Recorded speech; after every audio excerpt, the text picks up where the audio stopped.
6h20 sur Radio J, l'heure pour nous de faire un point avec le journaliste Stéphane Juffa. Il est avec nous sur Radio J et Tanit Belaïch. Stéphane Juffa, bonjour. Oui, bonjour. Bonjour à Etanit, à Charlène et aux auditeurs et spectateurs. Alors, je rappelle que vous êtes le rédacteur en chef de la Metula News Agency. On évoque ce matin avec vous la situation sur le front nord en Israël. Pour l'instant, que savez-vous, que voyez-vous de ce qu'il se passe en tout cas sur le front nord? Alors, on peut être très précis. On connaît maintenant les raisons de cette inflammation du front avec le Liban. Qui a eu lieu à 4h45, parce que pour une raison très simple et très claire, le Hezbollah s'apprêtait à tirer des roquettes à longue portée sur Tel Aviv et la région centrale d'Israël. Donc, un quart d'heure avant que cela ne survienne, le Tel Aviv, l'aviation israélienne, a bombardé toutes ses cibles. Il y a eu plus de 100 sorties des chasseurs bombardier du Tel Aviv, et cette opération a réussi puisque il n'y a pas eu de tir sur Tel Aviv. En revanche, Etanit, le Hezbollah est parvenu quand même à tirer environ 220-230 projectiles sur le nord d'Israël, sur la Galilée, c'est-à-dire sur nous. À l'endroit où on se trouve, on a vu beaucoup de projectiles d'ouest en est du front avec le Liban. Mais heureusement, et comme vous l'avez dit dans le journal, il n'y a qu'une personne qui a été modérément blessée à Saint-Jean-d'Acre. Et ce qu'on peut dire maintenant, c'est qu'il y a une sorte d'accalmie des deux côtés. Le but ce matin de cette opération, c'était, comme je l'ai dit, et uniquement d'empêcher cette attaque sur Tel Aviv, Haïfa, Jérusalem.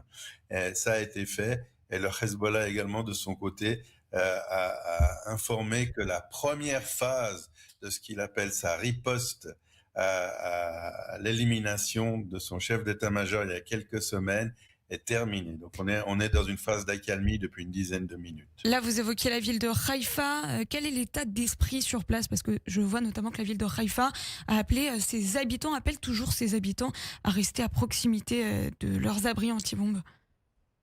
C'est clair. Je suis déplacé moi-même après que notre rédaction ait subi l'attaque de 2 missiles anti-chars déjà il y a plusieurs mois. Je me trouve dans un hôtel à 4,5 km de la frontière libanaise, dans la région de Rosh Pina, pour ceux qui la connaissent.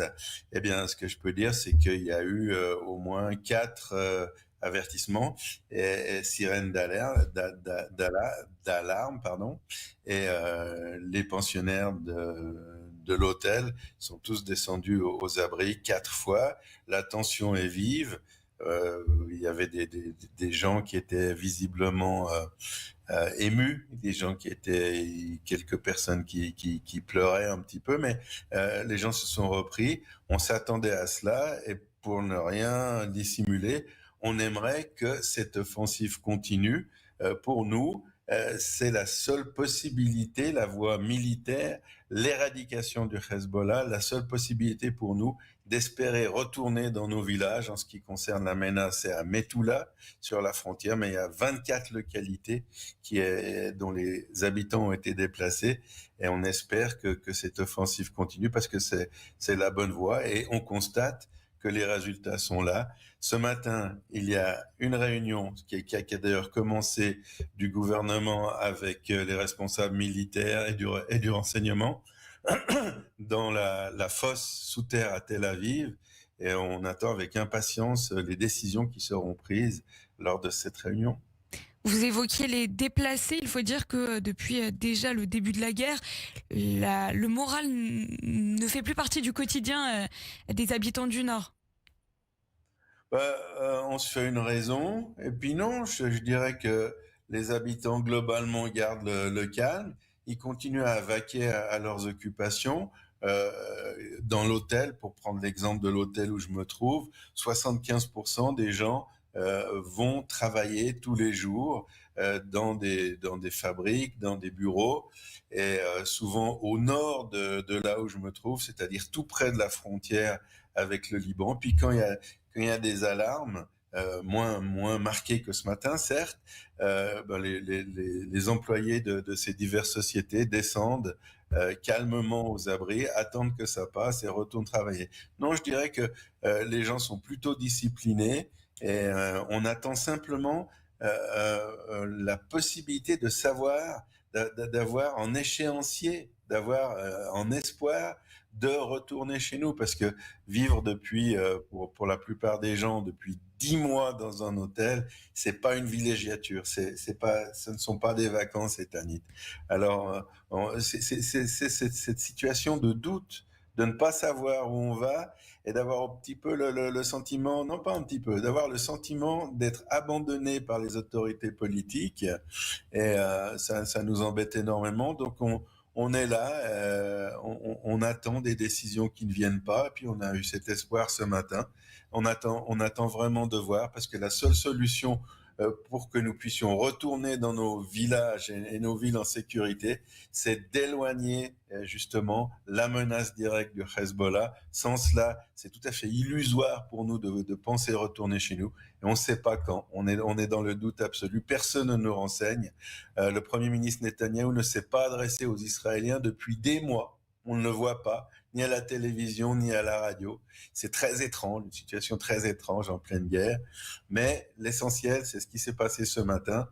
Donc, pour ce dimanche, la menace immédiate sur Tel Aviv, sur Jérusalem, sur Haïfa a été écartée. On le dit en exclusivité ici pour la MENA et pour Radio J.